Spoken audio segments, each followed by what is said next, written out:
പക്ഷെ സൂക്ഷിക്കണം. മനുഷ്യരുടെ മനസ്സ് പാമ്പുകളേക്കാൾ വിഷമുള്ളതാണ്. രാമപുരം എന്ന മനോഹരമായ ഗ്രാമം. അസ്തമയ സൂര്യന്റെ കിരണങ്ങളേറ്റ് ആകാശം ചുവന്നു തുടുത്തിരുന്ന ഒരു വൈകുന്നേരം. അനാമിക തന്റെ കൂട്ടുകാരികളോടൊപ്പം പുഴയിൽ കുളി കഴിഞ്ഞ് കരക്കേത്ത് കയറി. നനഞ്ഞ വസ്ത്രങ്ങൾ മാറാനായി എത്തിയ അനാമിക കണ്ടത് ഞെട്ടിക്കുന്നൊരു കാഴ്ചയായിരുന്നു. മിന്നിത്തിളങ്ങുന്നൊരു പൊന്നാകം അവളുടെ വസ്ത്രങ്ങൾക്ക് മുകളിൽ പത്തി വിടർത്തിയിരിക്കുന്നു. പേടിച്ചു വിറച്ച അനാമിക നിലവിളിച്ചു, അമ്മേ, പാമ്പ്! എന്റെ തുണികൾക്ക് മുകളിൽ ഒരു നാഗം ഇരിക്കുന്നു. ആരെങ്കിലും ഓടി വരണേ. അനാമിക, അത് വെറുമൊരു പാമ്പല്ല. നോക്കൂ, അതിന്റെ തലയിൽ മാണിക്യം തിളങ്ങുന്നു. ഭയപ്പെടേണ്ട അനാമിക, ഞാൻ നിന്നെ ഉപദ്രവിക്കില്ല. പക്ഷേ നിന്റെ വസ്ത്രങ്ങൾ നിനക്ക് ലഭിക്കണമെങ്കിൽ നീ എനിക്കൊരു വാക്ക് നൽകണം. അനാമിക ഭയപ്പെടുന്നത് കണ്ട് ആ സർപ്പം മനുഷ്യഭാഷയിൽ സംസാരിക്കാൻ തുടങ്ങി. പാമ്പ് സംസാരിക്കുകയോ? ഞാൻ സ്വപ്നം കാണുകയാണോ? നിനക്ക് എന്താണ് വേണ്ടത്? നീ എന്നെ വിവാഹം കഴിച്ച് എൻ്റെ നാഗലോകത്തെ മഹാറാണിയായി വരണം. നീ സമ്മതിച്ചാൽ മാത്രമേ ഞാൻ ഇവിടെ നിന്ന് മാറൂ. ഒരു പാമ്പിനെ വിവാഹം കഴിക്കാനോ? ശരി, സമ്മതിച്ചു. ആദ്യം എന്റെ വസ്ത്രങ്ങൾ വിട്ടുതരൂ. എന്റെ ജ്യേഷ്ഠന്മാർ വന്നാൽ നിന്നെ കൊന്നുകളയും. വാക്ക് കിട്ടിയതോടെ സർപ്പം ശാന്തനായി മെല്ലെ വെള്ളത്തിലേക്ക് ഇറങ്ങിപ്പോയി. അതൊരു വെറും ഭ്രമമാണെന്നും ആ പാമ്പിനി വരില്ലെന്നും കരുതി അനാമിക വീട്ടിലേക്ക് മടങ്ങി. പക്ഷേ കാലം കടന്നു പോയപ്പോൾ ആ വാക്ക് സത്യമാകുന്ന ദിവസം വന്നു ചേർന്നു. കുറച്ചു ദിവസങ്ങൾക്ക് ശേഷം അപ്രതീക്ഷിതമായി പാമ്പുകളുടെ ഒരു കൂട്ടം ഗ്രാമത്തിലെത്തി അനാമികയുടെ വീട് വളഞ്ഞു. എന്താണത്? ഈ പാമ്പുകളെല്ലാം നമ്മുടെ വീട് വളഞ്ഞിരിക്കുകയാണല്ലോ. ശിവ, കൃഷ്ണ, വടികളെടുക്കൂ. ഈ വട്ടകളെ അടിച്ചു കൊല്ലൂ.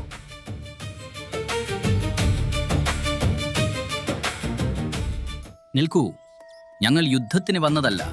നിങ്ങളുടെ സഹോദരി അനാമിക ഞങ്ങളുടെ യുവരാജാവിന് നൽകിയ വാക്ക് പ്രകാരം അവളെ നാഗലോകത്തേക്ക് കൊണ്ടുപോകാൻ വന്നതാണ്. എന്റെ മകൾ പാമ്പുകളുടെ കൂടെ പോവുകയോ? ഇത് അനീതിയാണ്.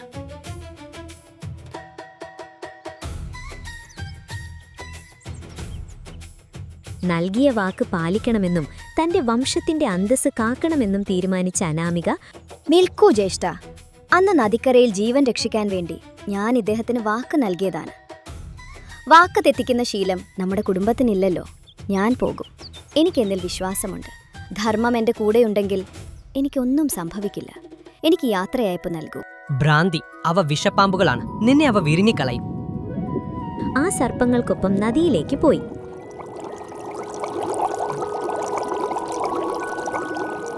നദിക്കടിയിൽ 1000 സൂര്യന്മാരുടെ പ്രഭയോടെ വിളങ്ങുന്ന നാഗലോകത്തെ കൊട്ടാരത്തിലെത്തിയപ്പോൾ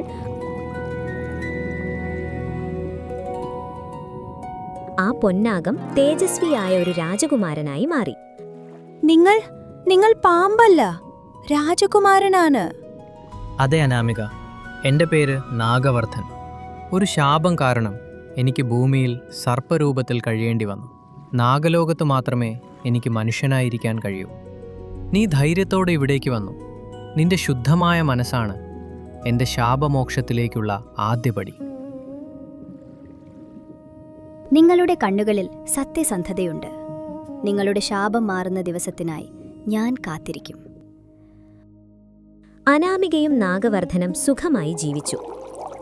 അവർക്ക് 2 മക്കളും ജനിച്ചു. എന്നാൽ ഒരു ദിവസം തന്റെ ജന്മനാടിനെ ഓർത്ത് അനാമിക കരഞ്ഞു. എന്തിനാണ് അനാമിക നിന്റെ കണ്ണുകൾ നിറഞ്ഞത്? ഇവിടെ നിനക്ക് എന്താണ് കുറവുള്ളത്? സ്വാമി, എനിക്കിവിടെ എല്ലാ സുഖങ്ങളുമുണ്ട്. പക്ഷെ എൻ്റെ അമ്മയെയും ജ്യേഷ്ഠന്മാരെയും കാണാൻ മനസ്സ് തുടിക്കുന്നു. അവരെന്നെക്കുറിച്ച് എന്ത് വിചാരിക്കുമോ എന്നാണ് എൻ്റെ പേടി. ശരി, നിന്റെ ആഗ്രഹം ഞാൻ സമ്മതിക്കുന്നു. പക്ഷേ സൂക്ഷിക്കണം. മനുഷ്യരുടെ മനസ്സ് പാമ്പുകളേക്കാൾ വിഷമുള്ളതാണ്. തിരികെ വരാൻ ഈ രഹസ്യമന്ത്രം ഓർത്തുവെക്കുക. നാഗവർദ്ധൻ അവളുടെ ആഗ്രഹം സമ്മതിച്ചു. നാഗലോകനാഥ, നവമണിപ്രദാത, എൻ വിളികേട്ട് മനുജനായി വരിക നീ. നദിക്കരയിൽ നിന്ന് ഈ മന്ത്രം ചൊല്ലിയാൽ മാത്രമേ ഞാൻ പുറത്തു വരൂ. ഇതാരോടും പറയരുത്. അനാമിക മക്കളോടൊപ്പം വീട്ടിലെത്തി.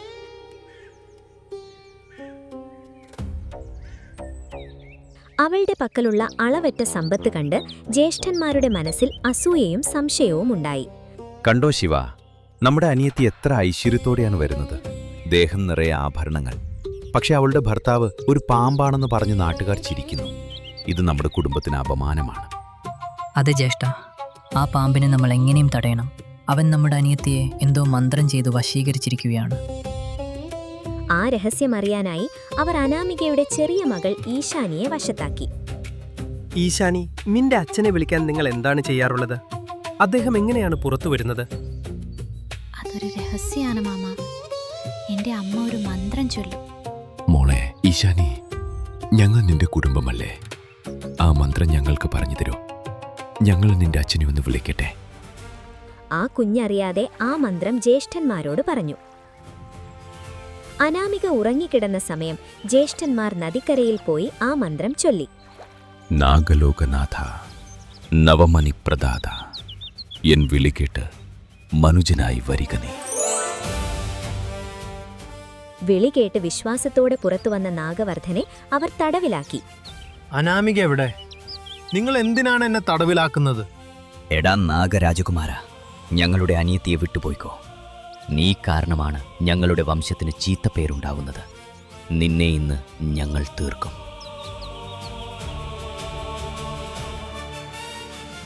ഇതറിഞ്ഞ അനാമിക ഓടി അവിടെ എത്തി. ജ്യേഷ്ഠ, വേണ്ട, നിർത്തൂ. അദ്ദേഹം നിങ്ങളോട് എന്ത് ദ്രോഹമാണ് ചെയ്തത്? അന്തസ്സോ ജീവനേക്കാൾ വലുതാണോ അന്തസ്? അദ്ദേഹം എന്റെ ഭർത്താവാണ്, എന്റെ മക്കളുടെ അച്ഛനാണ്. സ്നേഹത്തെ കൊല്ലുന്ന നിങ്ങൾക്ക് അന്തസ്സിനെക്കുറിച്ച് സംസാരിക്കാൻ അർഹതയില്ല. അനാമിക, നിനക്ക് വട്ടാണ്. ഇവൻ മനുഷ്യനല്ല, ഒരു സർപ്പമാണ്. ലോകം നിന്നെ പരിഹസിക്കുന്നു. ഇവനെ കൊന്നാലേ നമ്മുടെ മാനം രക്ഷപ്പെടൂ. നിസ്സഹായയായ അനാമിക ദൈവത്തോട് പ്രാർത്ഥിച്ചു. ഓ നാഗലിംഗേശ്വര, എന്റെ ഭർത്താവിന്റെ ജീവൻ എന്തെങ്കിലും സംഭവിച്ചാൽ ഈ ലോകത്ത് ധർമ്മത്തിന് അർത്ഥമില്ലാതാകും. എന്റെ ജ്യേഷ്ഠന്മാരുടെ അറിവില്ലായ്മ പൊറുക്കൂ, അല്ലെങ്കിൽ എന്നെ ഒരു ശിലയാക്കി മാറ്റൂ. അവളുടെ പ്രാർത്ഥന കേട്ടെന്നോണം ആകാശം ഇടിവെട്ടി വിറച്ചു.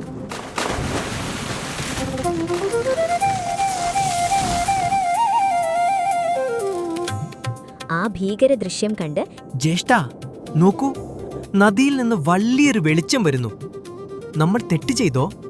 അതെ ജ്യേഷ്ഠ, നമ്മുടെ അനിയത്തിയുടെ കണ്ണുനീർ നമ്മളെ ദഹിപ്പിക്കുകയാണ്. നമുക്ക് അവളോട് മാപ്പ് ചോദിക്കാം. ജ്യേഷ്ഠന്മാർ പശ്ചാത്താപത്തോടെ നാഗവർദ്ധനെ മോചിപ്പിച്ചു. അനാമികയുടെ കണ്ണുനീർ തുളികൾ നാഗവർദ്ധന്റെ മേൽ വീണതോടെ അവന്റെ ശാപം എന്നേക്കുമായി അവസാനിച്ചു.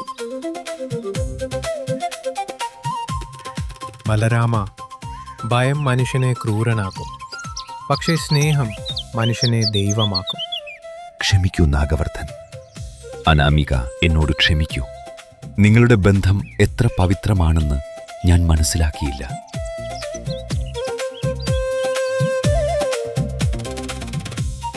ജ്യേഷ്ഠ, ഇനി നമ്മൾ എല്ലാവരും ഒരൊറ്റ കുടുംബമാണ്. നാഗലോകമെന്നോ ഭൂലോകമെന്നോ വ്യത്യാസമില്ല.